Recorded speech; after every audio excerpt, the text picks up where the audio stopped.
Hi viewers, welcome to our channel. ప్రస్తుతం మనతో పాటు దాము బాలాజీ గారు సీనియర్ జర్నలిస్ట్ ఉన్నారు. వాటితో ఒకసారి మాట్లాడదాం. సార్ నమస్కారం. సార్ సార్ మద్యం కుంభకోణంకి సంబంధించి విజయసాయి రెడ్డికి సిట్ అయితే నోటీసులు పంపించింది సార్. మరి విచారణ కూడా హాజరు కావాలని చెప్పింది. మరి అరెస్ట్ చేసే మన ఛాన్సెస్ కనిపిస్తున్నాయా? అండ్ ఇంకోటి ఏంటంటే సార్, విజయసాయి రెడ్డిని యూజ్ చేసుకుని కూటమి గవర్నమెంట్ జగన్మోహన్ రెడ్డి గారు నిరికించే ప్రయత్నం చేస్తుందన్న అనుమానాలు కూడా వీళ్ళు ఎక్స్ప్రెస్ అయితే చేస్తున్నారు. అండ్ దీనికి సంబంధించి నిన్న రాజ్ కసిరెడ్డి అనే వ్యక్తి ఇంట్లో కూడా సోదాలు నిర్వహించారని కూడా చెప్తున్నారు. మరి ఇది ఎటువైపు వెళ్తుంది? మరి దీనికి సంబంధించి మీరేం చెప్తారు? మద్యం కుంభకోణం మెల్లమెల్లగా జగన్ కి ఉచ్చు బిగించే వైపుగా మూవ్ అవుతుందని మనం చెప్పొచ్చు. యాక్చువల్గా ఈ ప్రభుత్వం వచ్చింది ఫస్ట్ చేసింది బెవరేజెస్ ఎండి వాసుదేవరెడ్డి ఇంటి మీద, ఆఫీసుల మీద దాడి చేసి ఫైల్స్ తీసుకొచ్చారు. అప్పటికి ఇంకా చంద్రబాబు ప్రమాణ స్వీకారం చేయకముందే ఇది జరిగింది. అంటే రావడమే మద్యం కుంభకోణంలో జగన్ని ఉచ్చుబిగించాలి, అధికారులను ఉచ్చుబిగించాలన్న ఒక ప్లాన్ అయితే కనిపిస్తుంది. అందులో భాగంగా ఫస్ట్ సిఐడికి ఇచ్చారు మద్య కుంభకోణాన్ని బ్రేక్ చేసే విషయాన్ని. బట్ సిఐడి ఫెయిల్ అయిందని చెప్పి మళ్ళీ సిట్ ఒకటి వేశారు. ఆ సిట్టు చురుగ్గా పనిచేస్తున్నట్టుగా మనకు కనబడుతుంది. ఇప్పుడు గతంలో ఈయన విజయసాయి రెడ్డి కాకినాడ పోర్టుకు సంబంధించి సిఐడి ఎంక్వైరీకి వచ్చినప్పుడు ఆయన ఎవరు అడగకపోయినా ఒక స్టేట్మెంట్ ఇచ్చాడు. అదేంటంటే మద్యం కుంభకోణంలో ప్రధాన పాత్ర రాజ్ కసిరెడ్డి. ఈయన పూర్తి పేరు కసిరెడ్డి రాజశేఖర్ రెడ్డి. ఆయన రాజ్ కసిరెడ్డిగా మార్చుకున్నాడు. రాజ్ కసిరెడ్డి అనే వ్యక్తి మద్యం కుంభకోణంలో ఇన్వాల్వ్ అయ్యాడు. అతను దీనికోసమే ఈ అక్రమ మద్యాన్ని కుంభకోణానికి సంబంధించి హైదరాబాద్లో ఆఫీస్ కూడా ఓపెన్ చేసి ఈ అవినీతి డబ్బుల్ని ఎలా ఆర్గనైజ్ చేయాలనే దానికి ఒక ఆఫీసే ఓపెన్ చేసి ఆయన చేశాడు. దాదాపు 3,000 కోట్ల డబ్బుల్ని అతను మేనేజ్ చేశాడు. సో అధికారులకి అతనికి మధ్య కోడ్ లాంగ్వేజ్ కూడా ఉండేది. నేను దాని వివరాలు త్వరలో బయట పెడతానని విజయసాయి రెడ్డి చెప్పాడు. దాంతో విజయసాయి రెడ్డికి సిట్ నోటీసులు జారీ చేసింది. ఎల్లుండి 18న విజయసాయి రెడ్డి సిట్కి హాజరయ్యి కసిరెడ్డి రాజశేఖర రెడ్డి మీద తన దగ్గర ఉన్న డీటెయిల్స్ అంతా ఇస్తాడని చెప్తున్నారు.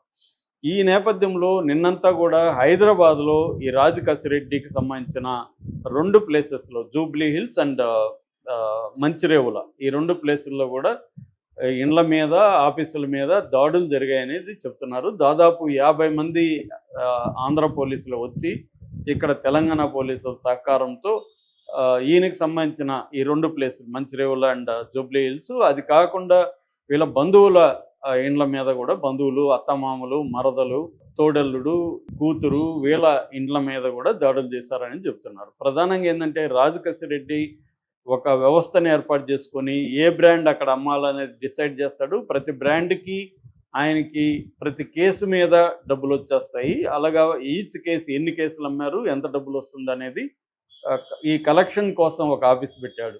That is number 1. నెంబర్ 2, ఈ కలెక్ట్ అయిన మనీని మళ్ళీ ఇది వచ్చి బ్లాక్ మనీ, ఈ బ్లాక్ మనీని వైట్గా మార్చుకోవడానికి ఆయన అనేక వ్యాపారాలు మొదలుపెట్టాడు. అందులో సినీ వ్యాపారం, సినీ ప్రొడక్షన్, ఈడీ క్రియేషన్స్ అనే ఒక దొంగ పేరుతో, బెనామీ పేరుతో సినీ క్రియేషన్స్ పెట్టి అనేక సినిమాల్లో ఆయన పెట్టుబడులు పెడుతున్నారు. బయటికి వేరే వాళ్ళు ఉంటారు కానీ ఈయన బెనామీ పేరుతో పెట్టుబడులు పెడుతుంటారు. రాజకీయ నాయకులు ఇలా పెట్టడం కొత్త కాదు. చాలామంది మనకు బెనామీ ప్రొడ్యూసర్లు మనకు అర్థమైపోతుంది. సినిమా ఇండస్ట్రీలో పనిచేసేవాడికి తెలిసిపోతుంది ఎవడు బెనామీ ఏంటని. ఎందుకంటే వాళ్ళ దగ్గర ఏమి డబ్బులు ఉండదు కానీ వాళ్ళు పెద్ద పెద్ద కోట్లు పెట్టి నిర్మిస్తూ ఉంటారు. మన అప్పట్లో బండ్ల గణేష్ మీద, కళ్యాణ్ మీద, ఇలాంటి వాళ్ళ మీద కూడా ఇలాంటి విమర్శలు వచ్చాయి. ఇక్కడ కూడా తెలంగాణలో కూడా అలాగా పెట్టుబడులు పెట్టేవాళ్ళు ఉన్నారు మనకి.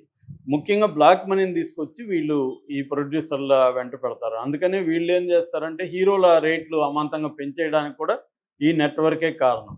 సో అలాగా ఇతను ఈడీ క్రియేషన్స్ పెట్టారు. అట్లాగే రియల్ ఎస్టేట్ కూడా పెట్టారు. వాళ్ళ కూతురు ఇషానీ ఇన్ఫ్రా అనే కూతురు పేరుతో ఇషానీ ఇన్ఫ్రాస్ట్రక్చర్ లిమిటెడ్ పెట్టి దాంట్లో పెట్టుబడులు పెడుతున్నాడు.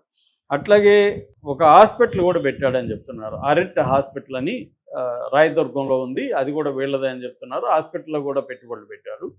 సో అట్లాగే కొన్ని పవర్ ప్లాంట్స్లో కూడా ఈయన పెట్టుబడులు పెట్టాడు. సో ఈయన cinema, real estate, hospitals, power plants వీటిలో పెట్టుబడులు పెట్టారని, దానికి సంబంధించి కూడా ఆఫీసుల మీద, ఈడీ క్రియేషన్స్ మీద, ఇసానీ ఇన్ఫ్రా మీద, తర్వాత వీళ్ళ అత్తమామ పైరెడ్డి సుజాత రెడ్డి, పైరెడ్డి శర్వారెడ్డి, వీళ్ళిద్దరి ఇండ్ల మీద దాడులు చేశారు. అట్లాగే తోడల్లుడు మార్పిడి అవినాష్ రెడ్డి మీద ఫైనాన్షియల్ డిస్ట్రిక్ట్లో ఏక్తా ప్రైమ్ విల్లా లో ఉంటుంది వీళ్ళది, అక్కడ కూడా దాడులు చేశారని చెప్తున్నారు. అట్లాగే వీళ్ళ సమీప బంధువు ఆ, మేఘారెడ్డి చిత్రపురి కాలనీలో వాళ్ళ ఆఫీసుల మీద దాడి చేశారని, ఆమె కూడా లిక్కర్ కుంభకోణంలో ఉందని, అట్లాగే వీళ్ళ భార్య దివ్యారెడ్డి సంబంధించి కూడా వీళ్ళు విచారణ జరిపారనేది చెప్తున్నారు. అంటే కంప్లీట్గా నిన్నంతా కూడా రాజు కసిరెడ్డికి సంబంధించి ఆ, మొత్తం డాక్యుమెంట్స్ ఏమేమి ఉన్నాయి, ఎలా జరిగింది, మొత్తం ఫిజికల్ ఎవిడెన్స్ని కలెక్ట్ చేయడం, రెండోది డాక్యుమెంటల్ ఎవిడెన్స్ని కలెక్ట్ చేయడం, మూడవది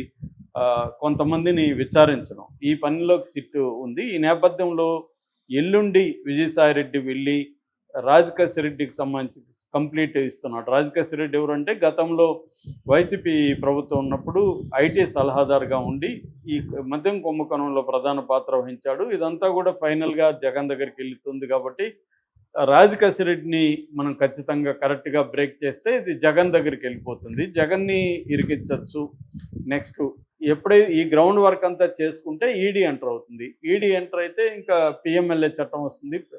PMLA prevent of money laundering act, prevent of money laundering act కానీ ఎంటర్ అయితే ఈజీగా బెయిల్ రాదు. మనకు తెలుసు ఆల్రెడీ కవిత, కల్వకుంట్ల కవిత 5-6 నెలలు జైల్లో ఉన్నింది. దానికి సంబంధించి చాలామంది ఢిల్లీ ఆప్ నాయకులు చాలామంది కూడా 1 year 1.5 year పాటు కూడా జైల్లో ఉన్నారు. బెయిల్ రావడం అది అంత ఈజీ కాదు, నేను చాలాసార్లు చెప్పాను. సో అందువల్ల ఇప్పుడు చంద్రబాబు ప్లాన్ కూడా ఏంటంటే మామూలుగా వీళ్ళు పెట్టి కేసులు ఇరికిస్తే సుప్రీంకోర్టుకి వెళ్ళి జగన్ కూడా సిద్ధార్థ లోత్రాన్ని ఎలా మనమైతే పెట్టుకున్నామో అలాగే జగన్ కూడా పెద్ద స్థాయిలో వాళ్ళని పెట్టుకొని బెయిల్ తెచ్చుకుంటాడు.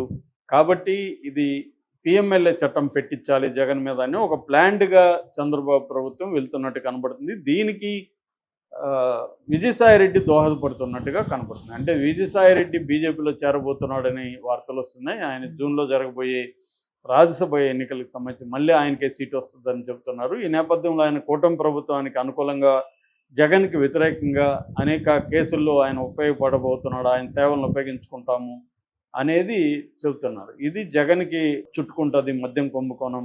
ఇది ఎందుకంటే 100 కోట్ల మద్యం కుంభకోణమే దేశాన్ని కుదిపేసింది. ఎక్కడ ఢిల్లీలో జరిగింది జస్ట్ 100 కోట్ల కుంభకోణం. ఇది అట్లా కాదు, ఇతనొక్కడే కసిరెడ్డి చేసిందే 3,000 కోట్ల కుంభకోణం. అది కాకుండా మొత్తంగా మద్యం కుంభకోణం 1,00,000 కోట్ల పైన ఉందనేది పురంధరేశ్వర లాంటి వాళ్ళు ఎప్పటి నుంచో చెప్తున్నారు. సో ఇప్పుడు కొత్తగా ఏంటంటే కసిరెడ్డిని టార్గెట్ చేయడం, దానికి విజయసాయిరెడ్డి హెల్ప్ తీసుకోవడం పోలీసులు. సో దీని తర్వాత జగన్ దగ్గరికి వెళ్ళడం, ఈ ఒక ప్లాన్ కనబడుతుంది. ఆ ప్లాన్లో భాగంగా వీళ్ళందరూ వెళ్తున్నారు.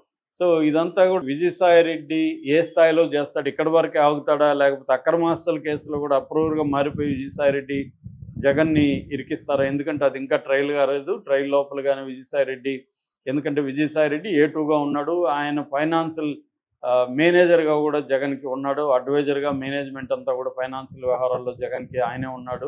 ఎప్పుడో వాళ్ళ తాత కాలం నుంచి కూడా రాజారెడ్డి దగ్గర నుంచి కూడా వాళ్ళ మొత్తం ఫ్యామిలీ ఆటుపోట్లు లోటుపాట్లు అన్నీ కూడా ఆయనకు తెలుసు. సో కాబట్టి ఆయన కానీ ఇప్పుడు మారితే మాత్రం జగన్కి ఖచ్చితంగా ఇబ్బందికరంగానే ఉంటుంది. ఇది జగన్ చాలా అర్లీగా పసిగట్టలేక లేట్ అయిపోయిందని చెప్తున్నారు. అప్పటికే ఆయన చేజారిపోయాడని. సో ఆయన్ని ఇప్పుడు చంద్రబాబు పకడ్బందీగా ఉపయోగించుకునే అవకాశం ఉంది. మొన్నటి వరకు షర్మిలాను ఉపయోగించుకున్నారు. ఇప్పుడు షర్మిల ఎందుకంటే కాంగ్రెస్ పార్టీ కాబట్టి షర్మిల మరీ ఎక్కువగా ఉపయోగపడేది కష్టమవుతుంది. ఎందుకు వీళ్ళ గవర్నమెంట్ కూడా షర్మిల వ్యతిరేకించాల్సిన పరిస్థితి పిసిసి ప్రెసిడెంట్గా ఉంది. విజయసాయిరెడ్డికి అదేం లేదు. విజయసాయిరెడ్డి బీజేపీలో చేరిపోతే కంప్లీట్గా ఓపెన్గా జగన్కి యాంటీగా అయిపోవచ్చు. విజయసాయిరెడ్డి షర్మిల కంటే కూడా మోర్ డేంజరస్ అయ్యే అవకాశం